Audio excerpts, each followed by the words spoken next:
اللہ تعالیٰ نے پچھلی قوموں کے مختصر واقعات بیان کیے اور پھر بتایا کہ اس کائنات میں جزوی تباہیاں بھی آئی ہیں اور ایک ایسی تباہی آنے والی ہے جس سے پوری کائنات کا نظام تباہ و برباد ہو جائے گا۔ فَإِذَا نُفِخَ فِي الصُّورِ نَفْخَةٌ وَاحِدَةٌ، سور میں پھونکا جائے گا ایک بار کا پھونکنا۔ اس سے ہوگا کیا؟ وَحُمِلَتِ الْأَرْضُ وَالْجِبَالُ، زمین کو اور پہاڑوں کو اٹھایا جائے گا، فَدُكَّتَا، کوٹ کے رکھ دیا جائے گا، دَكَّةً وَاحِدَةً، ایک ہی مرتبہ میں۔ سائنسدان یہ کہتے ہیں کہ کائنات ایک دھماکے سے بنی ہے۔ اب یہ تو سائنسدان ہی بتائیں گے کہ صحیح کہتے ہیں کہ غلط کہتے ہیں، لیکن قرآن یہ بتاتا ہے کہ بنی ایک دھماکے سے ہو یا 6 دھماکوں سے، تباہ ایک ہی دھماکے سے ہوگی۔ جیسے یہ جو بگ بینگ تھیوری ہے نا، کہ جو پہلا دھماکہ جس سے یہ کائنات ٹوٹ کے ایک دوسرے سے الگ ہوئی، اس میں 1 سیکنڈ میں جتنی تبدیلیاں ہوئی تھیں نا، اس دھماکے کے پہلے سیکنڈ میں کروڑوں سالوں میں وہ تبدیلیاں نہیں ہوئی ہیں۔ 1 سیکنڈ میں جو تبدیلی ہوئی تھی۔ وَالسَّمَاءَ بَنَيْنَاهَا بِأَيْدٍ وَإِنَّا لَمُوسِعُونَ، قرآن کہتا ہے آسمان کو ہم نے اپنے ہاتھوں سے مضبوطی سے بنایا۔ بِأَيْدٍ یہ کنایا ہے مضبوطی سے۔ وَإِنَّا لَمُوسِعُونَ، اور ہم اس میں وسعت دینے والے ہیں۔ قرآن میں 2 آیتیں ایسی ہیں جو بالکل آج کی سائنسی تھیوری سے میچ کرتی ہیں، اگرچہ سائنس قرآن کا ٹاپک نہیں ہے۔ قرآن کی آیتوں کو خام خواہ کشید کے سائنس پہ لے کے جانا یہ ٹھیک عمل ہے نہیں، کیونکہ جو جس چیز کا موضوع ہوتا ہے نا اس کو وہیں رکھنا چاہیے۔ تھیوریز چینج ہوتی رہتی ہیں، آج کچھ ہے کل بدل جائے گی۔ لیکن 2 آیتیں ایسی ہیں جو آج جو اس کائنات کے بارے میں جو بہت ہی مشہور تھیوری ہے، ایسا لگتا ہے کہ بالکل اللہ نے اس کو بیان کیا ہے 1400 سال پہلے۔ ایک تو یہ کہ اولم یر الذین کفروا ان السماوات والارض کانتا رتقا ففتقناہما، کیا یہ کافر لوگ دیکھتے نہیں کہ یہ زمین اور آسمان بند تھے، ہم نے ان کو پھاڑ ڈالا۔ اب جو پرانے مفسرین ہیں وہ اس کا ترجمہ کرتے تھے بند تھے، یعنی ان میں پانی نہیں برستا تھا، بارش نہیں ہوتی تھی، ہم نے کھول دیا، فتق پھاڑ ڈالا، کھول دیا۔ لیکن اس تفسیر میں بھی تھوڑا سا تکلف ہے کہ بند کا مطلب یہ تو نہیں کہا کہ پانی بند تھا، لیکن اس سے اتنا اشارہ بہرحال ملتا ہے کہ کائنات، آسمان زمین ملے ہوئے تھے۔ تو اگر یہ تھیوری درست ہے، بگ بینگ تھیوری واقعی درست ہے، تو پھر قرآن کی آیت اس کی بہت بڑی دلیل بن سکتی ہے کہ ہم نے اس کو کھول دیا۔ وَجَعَلْنَا مِنَ الْمَاءِ كُلَّ شَيْءٍ حَيٍّ، اور پانی سے ہر زندہ چیز کو پیدا کیا ہم نے۔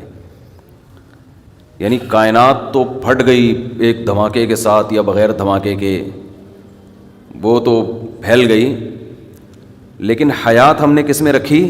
پانی میں۔ تبھی کہتے ہیں جہاں پانی ہے وہاں زندگی ہے۔ ہم نے پانی سے پیدا کیا، ہر زندہ چیز میں پانی کا عمل دخل ہے۔ تبھی سائنسدانوں کو زمین کے علاوہ کہیں اور حیات نظر نہیں آ رہی، کیونکہ پانی مارکیٹ سے شارٹ ہے، ٹھیک ہے نا۔ اور قرآن کہتا ہے وَكَانَ عَرْشُهُ عَلَى الْمَاءِ، پہلے اللہ کا عرش پانی پر تھا۔ یہ تو متشابہات میں سے، اس کی حقیقت تو اللہ ہی جانے، لیکن اتنا معلوم ہوتا ہے پہلے پانی بہت تھا، جتنا ابھی ہے نا اس سے بھی زیادہ تھا۔ وہ پانی سمٹ کے کم ہوا ہے، باقی کہاں شارٹ ہو گیا اللہ ہی جانے۔ تو پہلے پانی ہی پانی تھا، اللہ نے زمین کو بنایا پانی،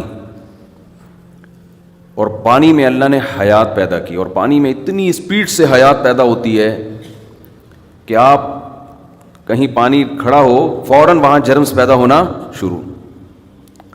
اب ملحد جو ایتھیس لوگ ہیں وہ تو کہتے ہیں دیکھو جیسے اس میں خود بخود جرمز پیدا ہو سکتے ہیں تو انسان بھی خود بخود پیدا ہو سکتا ہے. تو بے وقوفوں تم جو دعویٰ کرتے ہو کم بختو وہی دعوے کو دلیل کے طور پہ پیش کرتے ہو. یہ دنیا میں سب سے بڑا بے وقوف وہ ہے کہ جو دعویٰ کرے دلیل میں اسی دعوے کو پیش کر دے. میں نے دعویٰ کیا اس آدمی نے میرے 1,00,000 روپے کھائے ہیں. عدالت کہے گی دلیل پیش کرو. میں کہوں گا جیسے کہ اس آدمی نے میرے 50,000 روپے کھائے ہیں. تو جیسے بغیر دلیل کے آپ اس بات کو مان رہے ہو کہ اس نے 50,000 روپے کھائے ہیں تو آپ بغیر دلیل کے اس کو بھی مان لو کہ اس نے 1,00,000 روپے. تو عدالت کہے گی ہم کب مان رہے ہیں کہ اس نے, یہ بھی تو محتاج دلیل ہے نا. اور اس سے بڑی بے وقوفی یہ ہے کہ میں یہ کہوں اس نے میرے 1,00,000 روپے کھائے ہیں, آپ کہیں دلیل کیا ہے, میں کہوں چونکہ اس نے 1,00,000 روپے کھائے ہیں, کیونکہ کھائے ہیں, یہ واقعہ سچا ہے. سچا واقعہ دلیل ہوتی ہے اس کی کہ جس کا دعویٰ کیا جا رہا ہے وہ درست ہے. تو اب یہی تو سوال ہے. ہم کہتے ہیں ایک جرثومہ جو پانی میں پیدا ہوتا ہے اس کی ساخت اتنی پیچیدہ ہوتی ہے, اتنی پیچیدہ. آپ کیا سمجھتے ہو جانور چھوٹا ہوتا ہے تو سادہ ہو جاتا ہے وہ؟ دیکھو بڑے بڑے جسم بنانا, ان میں مشینری کو فٹ کرنا یہ آسان سمجھا جاتا ہے. چھوٹی ہم جب سائنس پڑھتے تھے ایک عجیب سی وہ ایک اصطلاح استعمال ہوتی تھی یار, پتہ نہیں ایک چیز ایجاد ہونے سے سائنسدانوں کا بڑا مسئلہ حل ہو گیا. چھوٹی سی نہیں, ایٹم نہیں یار, ابے بیکٹیریا سائنسدان تھوڑی ایجاد کریں گے, وہ بھول کے ذہن سے نکل گیا. اس کی وجہ سے نا چیزوں کا حجم چھوٹا ہو گیا ہے. یعنی پہلے بڑے بڑے بلب ہوا کرتے تھے, بڑے بڑے کالو کے لیٹر, کیلکولیٹر کو میں پیار سے کالو کے لیٹر بولتا ہوں, کالو کے لیٹر بڑے بڑے ہوتے تھے, ریڈیو بڑے بڑے. تو ایک چیز ایجاد ہوئی تھی جس سے یہ ساری چیزیں, وہ لفظ ذہن سے نکل گیا. نہیں مائکروسکوپ نہیں, وہ تو خوردبین ہے. نہیں چلیں خیر. تو وہ ترقی ہے کہ اتنی چھوٹی سی چیز میں سب کچھ ڈال دیا. اب آپ دیکھو مچھر کا اتنی سی کھوپڑی, یہ ایک آنکھ ڈیجیٹل کیمرہ ہے.